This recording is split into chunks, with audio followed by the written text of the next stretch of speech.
In today's video, I'm going to be talking about the books that have really shaped who I am as a person.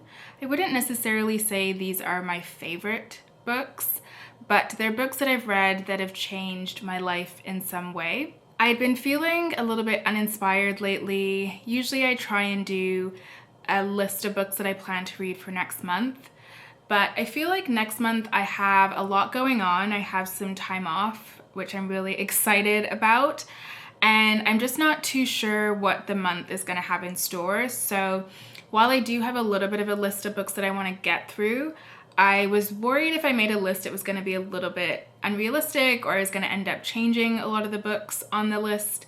So I will probably just eventually do a video where I'm talking about the books that I'm currently reading. But it was a long weekend and I really wanted to make sure I got something up and filmed this weekend. So I'm going to be talking about books that have shaped my life in some way, shape, or form. The first book I'm going to talk about is The Idiot. This is a novel by Elif Batuman, and she's a Turkish-American writer. And this novel follows a Turkish-American character named Selin, who is in her first year of her undergraduate degree at Harvard University. This novel actually was a finalist for the Pulitzer Prize. I didn't remember that beforehand. I know some people really hate this novel, and I completely understand. The first time I tried this, I couldn't finish it. I just found it really slow and a little bit boring. But last year I gave it another shot and I actually listened to the audiobook, which I believe is read by the author, and I really enjoyed listening to it as an audiobook.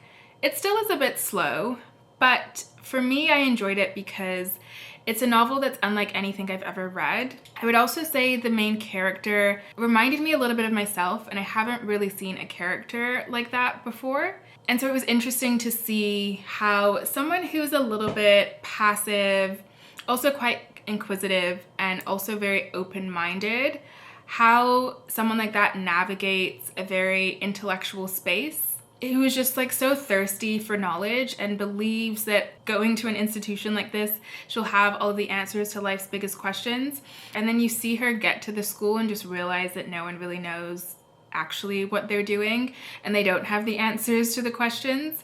I also enjoyed it because I am a nerd at heart, and throughout this novel, Selin takes us into some of her classes, and so she'll be talking about her professor's theories on different novels, film, linguistics. And so for me, I was like, oh, I kind of feel like I'm back in school again. I'm getting all of these little snippets of lectures, and I really enjoyed that. But for some people, they might not like it. Some people also might think that's a little bit pretentious, but I think even if you don't get the references, and I didn't get a lot of them, it's still little bits of information, little pieces of culture that I quite enjoy and that I like learning more about. But I understand like that might not be for everybody. What I also really liked about this novel is the character is someone who just feels so grateful for education and for the opportunities that she's been given.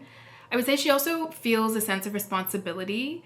Like, having gone to Harvard, she feels like she has to make something of her life, and that's something that I can relate to. It's a feeling I've always felt. A sense of privilege, but then also obligation to act on the privilege that one has been given. And so for myself, like even when I became a lawyer, I kind of got to this point where I felt like I didn't become a lawyer to make myself wealthy and to make my family wealthy. I've been given this privilege and this opportunity, and I need to do more to help humanity with that. And so that sense of gratitude, but then also sort of overwhelming obligation, I could relate to this character feeling. It was also from reading this novel that I decided I wanted to learn how to teach English. In the novel, the character does become an ESL teacher, and I found that now in my current job, I deal with a lot of people who are recent immigrants to Canada. A lot of them, don't even have status here. And seeing the way the system is so difficult for those who do not understand English, for whom English is their second language, there just are so few resources for people, I find, at least here in Toronto. And the disadvantages you experience in life, the way in which you are further oppressed, further exploited by the system. So yeah, this novel sparked my interest in learning how to teach English as a second language and give back to the community in that way. This novel also opened my eyes into things about myself that I didn't like. Like I said, I related quite a bit to the main character, Celine, and I think it can be very dangerous to be a very passive person. It's good to be open-minded and to sort of go with the flow, but I think if you don't really have a sense of yourself and a sense of direction, people can end up sort of pushing you and you end up doing things that aren't actually what you want to do, but it's what other people want for you. And so seeing myself in the character actually made me want to change certain things about myself.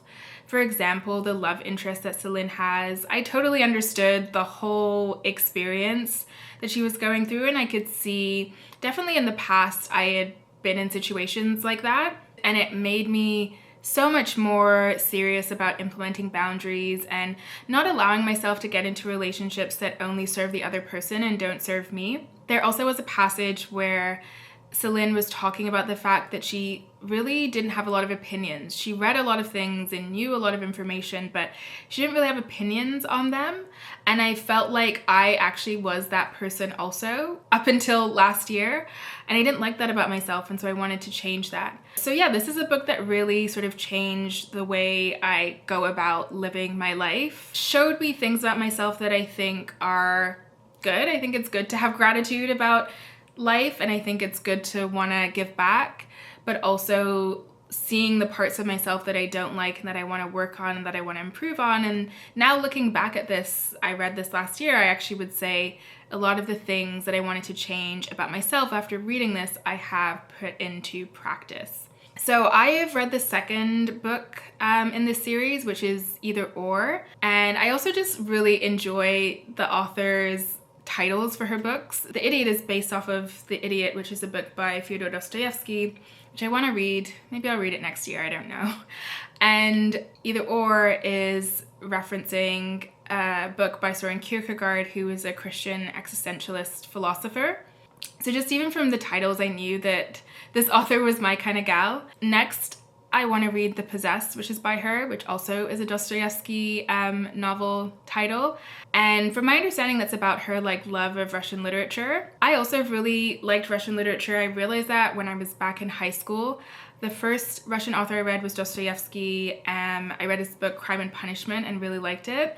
And after that I read Nabokov. And this year I've read Tolstoy, and just recently I read Turgenev. There's just something about Russian authors that I really like. I think it's partly their passion. They tend to have male characters who are really intense and passionate, not necessarily in a romantic way, but passionate about the meaninglessness of life, I guess. And I also find the Russian writers I've read, they tend to have philosophical elements to them. Not so much with Nabokov, but Nabokov is just a beautiful writer, so that's why I've read his work. But definitely with Dostoevsky, he deals with a sort of tormented male protagonist sort of theme really, really well. So anyway, this is The Idiot. I would recommend it if you're looking for something that's different, but I would say if you read the first 100 pages and don't really get into it, then probably put it down because it's not going to get better. I actually would say the second half isn't as good as the first half, or the last third, I think it isn't as good as the beginning part. The beginning part is sort of as good as it gets. So if you don't like that, then I would say probably don't give it a read. But it is a book that's really sort of changed who I am as a person, so that's why I included it in this list. The next novel I want to talk about is called When I Hit You, or A Portrait of the Writer as a Young Wife, and that's by Meena Kandasamy. I don't have a physical copy of this because I read it as an ebook, but I will include a picture of that somewhere on the screen.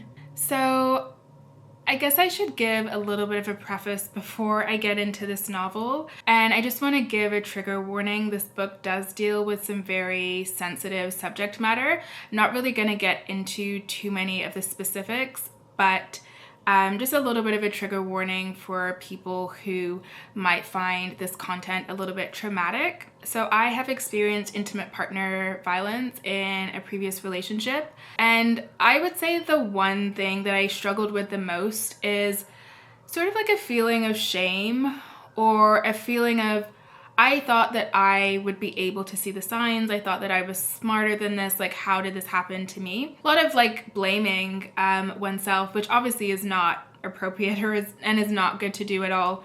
But it is something that I think a lot of people struggle with. And I think for people who are like feminists and leftists, they just think that that sort of thing isn't going to happen to them, or it's not really an issue that those sorts of women deal with. So I like to use literature as self-help, as I like to call it. And so I was looking for a novel that dealt with the issue of domestic violence in a relationship, but was from a character who was a little bit different. Someone who I guess I felt like I could relate to as a person. And then I came across this book. And what really stood out to me is both of the characters, like who they were as people, who the narrator was and who she was married to, and what their relationship really looked like before all of the violence. So the main character, she's unnamed, but she is a leftist writer. She's someone who grew up wanting to be part of the revolution. As a kid, she went to a youth camp learning all about Cuba and the Cuban Revolution. When we meet her, she's 26 years old, and she sees the flaws in capitalism as a system and wants to work on bringing about another system that is less oppressive to the everyday person. And she's living in India. She then meets this man who is a college professor. He defines himself as a leftist, and in fact, he is a revolutionary. He was involved in this particular movement within India, and I just want to read off the name. He was a Naxalite guerrilla. It's a Maoist group fighting against the Indian government, and they bond over revolutionary theory. He's a professor, so there's a lot that he teaches her and wants to teach her, and she feels very excited about the experience. And she even talks about the fact that like his aura really interests her because it feels like they're fighting for something bigger than themselves. And there even was a scene where they're having a conversation about feminism and Leninism. And the narrator was really interested in this man because he talks about some of the flaws he himself was showing as a man, in terms of ways in which in the past he was upholding the patriarchy, and how from a feminist perspective there are certain parts of himself that he needs to work on and change. And the vulnerability and honesty was something that the narrator really appreciated and really was drawn to him by that. But then all of that didn't matter. You know, when it came to their marriage, their relationship, it was all about control, all about domination. The way that he treated her was just completely horrific. And this actually is based on the author's real life. And so for me, reading a story of someone like her and someone like him, and the fact that she still experienced domestic violence in her relationship, it just shows that it's not something that's limited to certain type of people. You can be an intellectual and still experience domestic violence in your relationship. Someone can want to overthrow oppression in the world and still be manipulative and still be an abuser.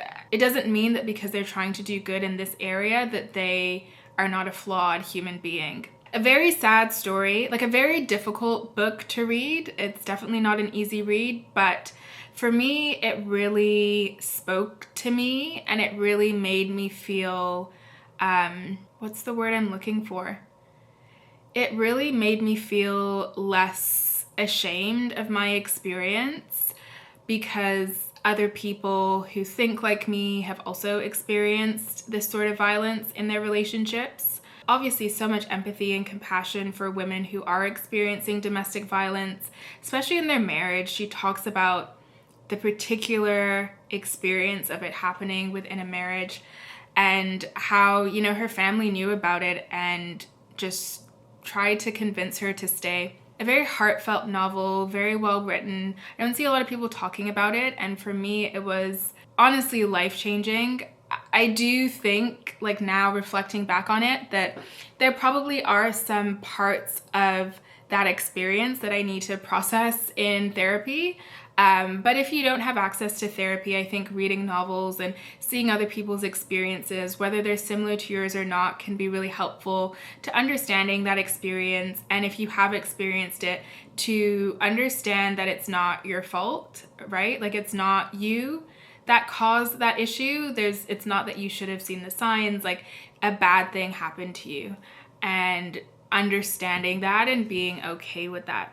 I'm not gonna really get into like quotes or anything because obviously that's like a little bit of a hard novel to talk about. Okay, now I'm gonna talk about a nonfiction book, which I think actually works well after talking about the last one I did, and that is The Will to Change: Men, Masculinity, and Love by Bell Hooks. I really love Bell Hooks and her work. I think I've read 5 of her books now, and The Will to Change was the second book by her that I read. I don't see a lot of people talking about it, and I feel like this book is so important. I definitely identify as a feminist, and, you know, reading works by feminist writers, understanding the patriarchy, understanding the oppression that women face, they're really helpful. It's helpful to be able to spot those issues in society so that one is more aware.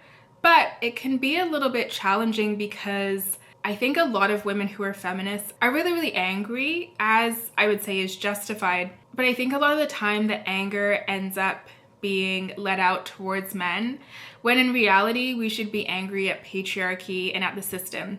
So I would say if you're a feminist who feels really angry at men and really frustrated by your dating relationships or your experiences with men in your life, give this book a read because it allows one to have compassion towards men, really understanding the impact of patriarchy on men and on the male psyche. And the last chapter is my favorite. It looks at how we can go about loving men and what feminist men look like. So there are some really interesting chapters in here. Chapter 2 is really good, which talks all about patriarchy and understanding patriarchy and what that looks like.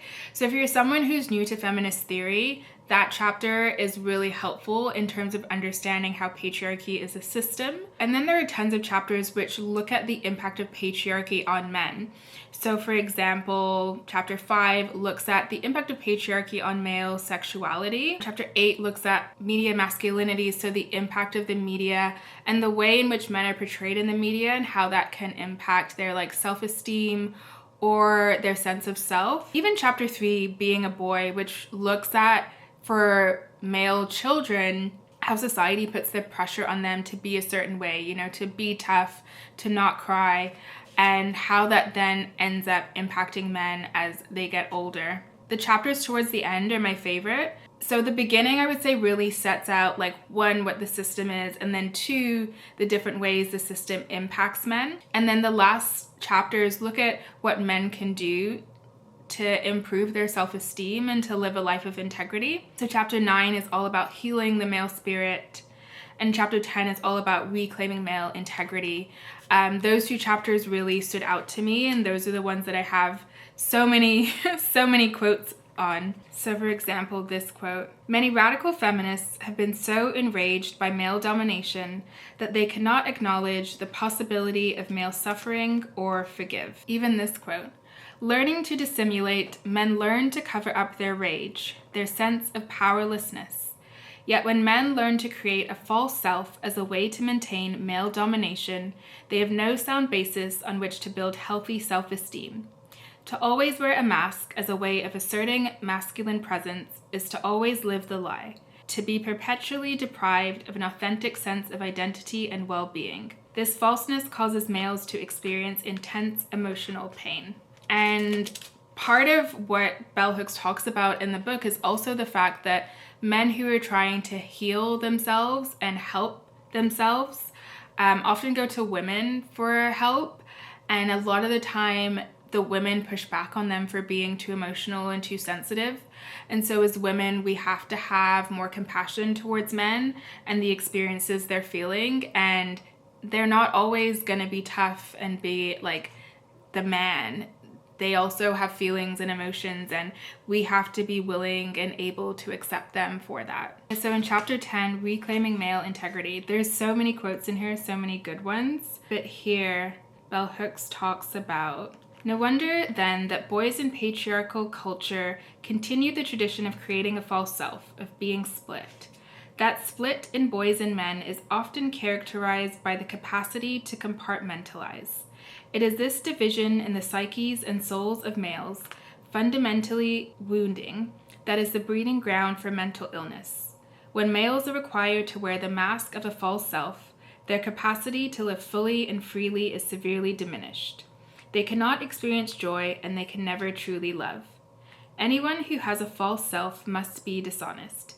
People who learn to lie to themselves and others cannot love because they are crippled in their capacity to tell the truth and therefore unable to trust. And she talks about the fact that these men learn that relationships are based on power, control, secrecy, fear, shame, isolation, and distance. And Bell Hooks talks about integrity means being whole, unbroken, undivided. It describes a person who has united the different parts of his or her personality so that there is no longer a split in the soul. And then she talks about what it means to not live a life of integrity, the issue of compartmentalization. Going on to talk more about integrity, she says, integrity is needed for healthy self-esteem. Most males have low self-esteem because they are constantly lying and dissimulating, taking on false appearances, in order to perform the sexist male role. In the book, she also talks about men who are workaholics, an addiction that is really accepted in society, even though it shouldn't be. And she refers to a quote from these two writers who say that people who are workaholics, it is a drug that is as effective as the most powerful anesthetic. Workaholism is a deep sleep. It is a self-induced trance that temporarily keeps painful emotions away from your awareness. And I feel like eventually I will make a whole video about how, for some of us, we use our work to mask our wounds and our trauma and our low self-esteem. But this book does a good job of dealing with that on sort of like a high level. Just gonna read off one more quote. I went into this more than I thought I would, but I don't know if I will make a video on this, so I figured I might as well talk about it now. So there's this one quote, and this is for all my feminists out there who do date men. Get this book and read this quote. It's on page 186. Read it over and over again. It's actually quoting from another book, but it says, "For both men and women, good men can be somewhat disturbing to be around because they usually do not act in ways associated with typical men. They listen more than they talk. They self-reflect on their behavior and motives. They actively educate themselves about women's reality by seeking out women's culture and listening to women. They avoid using women for vicarious emotional expression. When they err, and they do err, they look to women for guidance and receive criticism with gratitude. They practice enduring uncertainty while waiting for a new way of being to reveal previously unconsidered alternatives to controlling and abusive behavior. They intervene in other men's misogynistic behavior even when women are not present, and they work hard to recognize and challenge their own. Perhaps most amazingly, good men perceive the value of a feminist practice for themselves, and they advocate it not because it's politically correct or because they want women to like them or even because they want women to have equality, but because they understand that male privilege prevents them not only from becoming whole, authentic human beings, but also from knowing the truth about the world. They offer proof that men can change." So, if you're a man and you want to learn more about feminism and how patriarchy as a system impacts men, read this. It allows you to develop more empathy and compassion towards men and understand how patriarchy impacts men, and also learn how to love men while still being a feminist. Okay, the next book I want to talk about is a Tolstoy book. Originally I was going to talk about two Tolstoy books, but I think I'm just going to talk about this. And this is A Confession and Other Religious Writings. I will just say I've only read A Confession. I haven't read any of the others, or at least I haven't finished the others. I might have started them. This is a little bit of a random one. I have read A Confession several times, often when I'm having a moment of like existentialist doubt. This is I would say, an autobiographical fragment. It's like between 14 to 16 chapters long, and it's all about Tolstoy coming to a period in his life where he's written all of these great books. He'd written War and Peace and Nnenna, and had experienced a lot of success. And he had all of this success and all of this fame, but he was so unhappy. He actually was depressed. And so he started writing this because he was searching for more out of life, and he didn't know where he could go about finding that. And that's what this is about. I just want to read up a quote. "It is the question which without life is impossible, as I had learnt from experience. It is this: what will come of what I do today or tomorrow? What will come of my entire life? Expressed another way, the question can be put like this: why do I live? Why do I wish for anything or do anything? Or expressed another way, is there any meaning in my life? That is the question without which life is impossible, as I had learnt from experience. It is this: what will come of what I do today or tomorrow?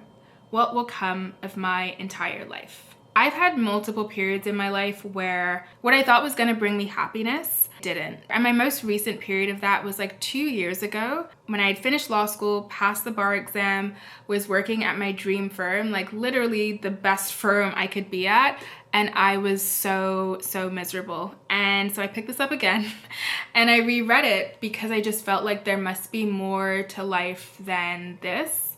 And so yeah, that's what Tolstoy looks at. And so at first it's sort of this like existential question of what is the purpose of life, and talking about his feelings of depression and different ways that he thinks other people try and deal with this question. And he actually mentions a lot of different ideas. So he talks about some of the ideas within Buddhism. He does talk about Christianity quite a bit. Specifically, he looks at Ecclesiastes within the Bible, which growing up was always my favorite book of the Bible because it's, again, just looking at the meaninglessness of life. So I guess I've had existentialism in my veins from a long time.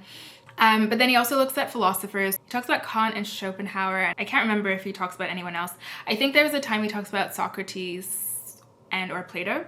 And so he's talking about all of these different ideas about the meaninglessness of life.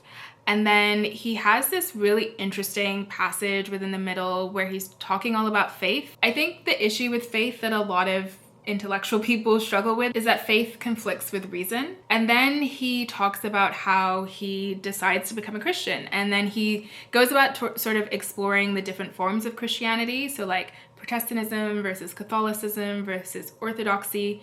I can't remember what he ends up coming to in this book, but I do know overall, I think he has this sort of like idea of Christianity that isn't tied to any sort of major religion. Very interesting book if you at all are struggling with life and the purpose of life.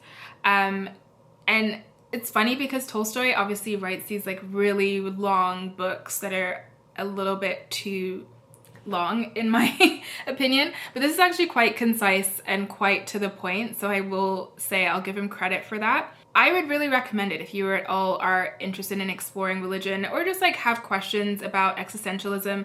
I find this a little bit easier to read than the works of like atheist existentialist writers.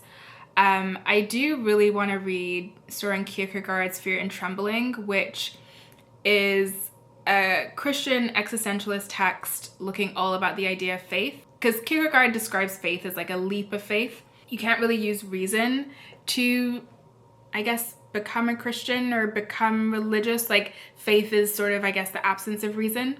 Anyway, I don't know enough about that to be able to really talk about that well, but I think that probably is a good point to get to after reading this. Really interesting though. I wouldn't describe myself as a Christian. Like when people ask, I always say I'm like searching. There's so much to religion that I don't understand or know. And so yeah, I'm just like searching and exploring different religions.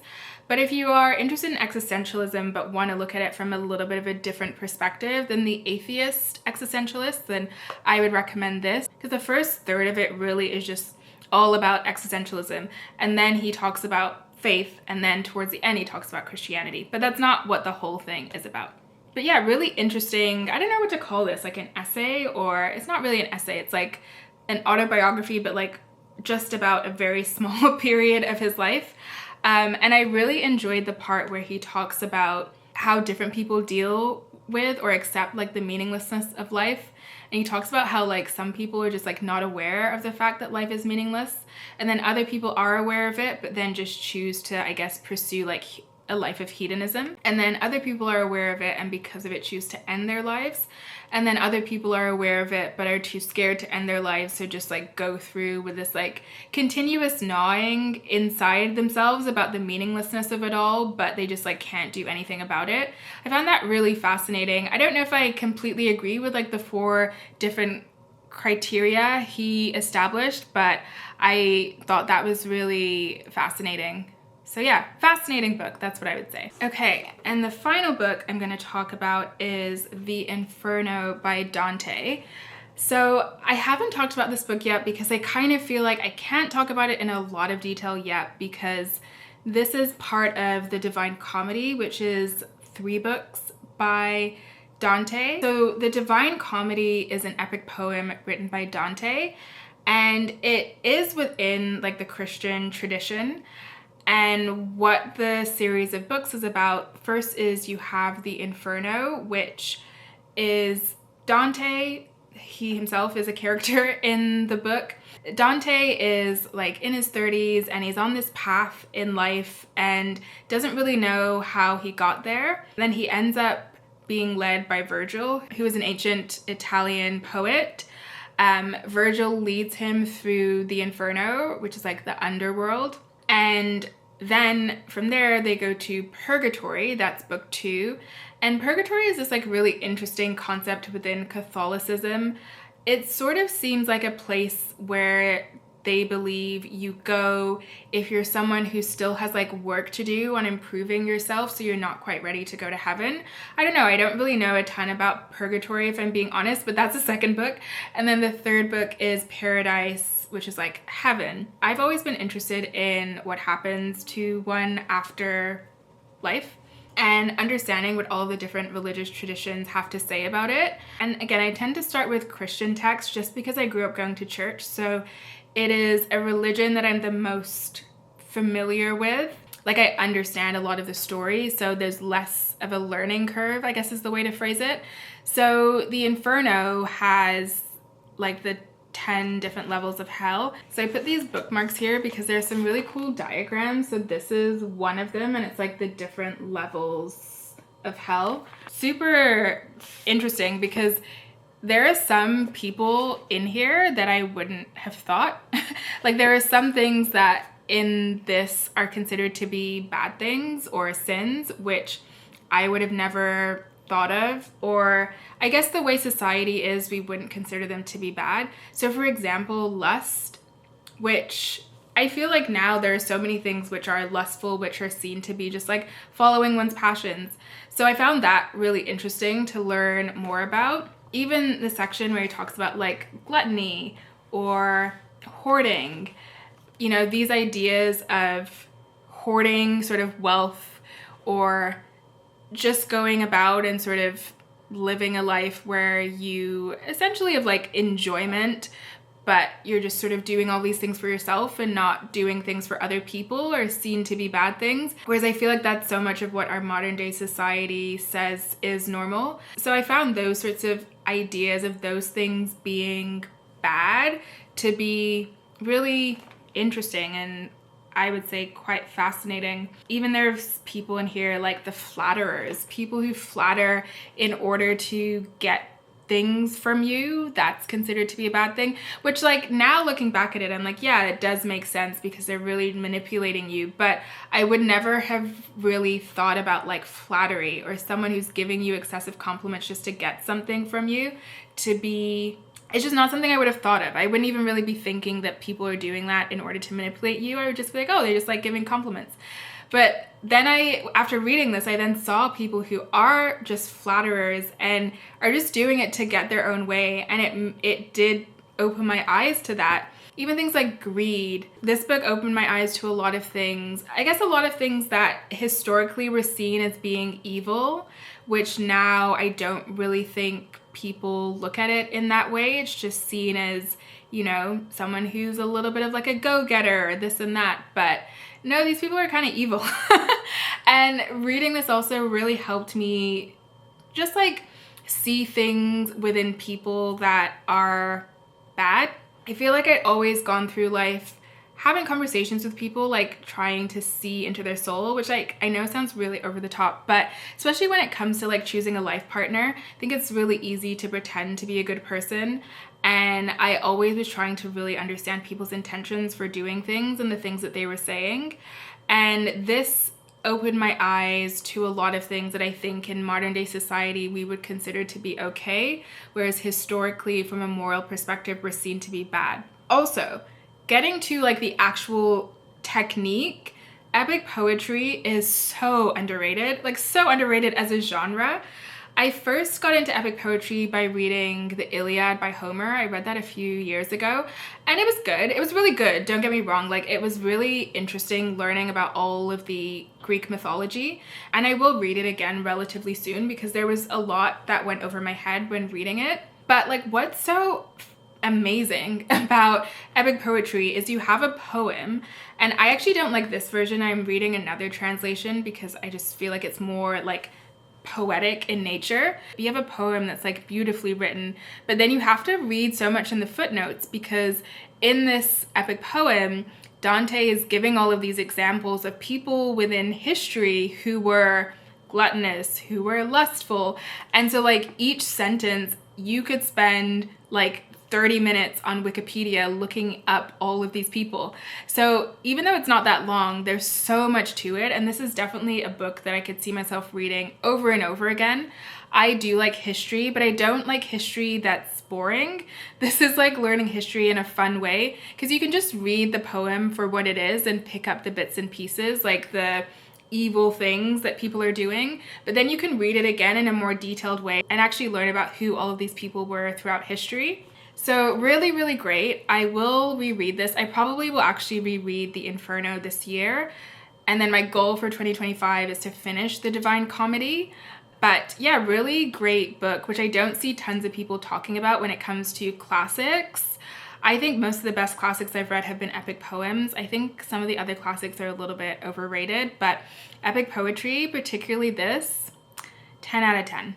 So thank you so much for watching. I was going to talk about a few other books, but my battery is dying, so that is it. If you're new to my channel, this channel is all about re-education and decolonizing the mind. I'm currently on a journey of decolonizing my own mind, and I decided to create this channel to share what I am reading and learning with the world. If you are interested in following along with me on this journey, then feel free to subscribe. And if you liked this video, please give it a thumbs up. Just shares the video with more people in the world. I would love to hear if anyone has read any of these books and what their thoughts are. And if people want to share some books that have really influenced them and their lives, I would love to hear that. I always feel like I get so many good recommendations from the comments. Thanks so much. Bye.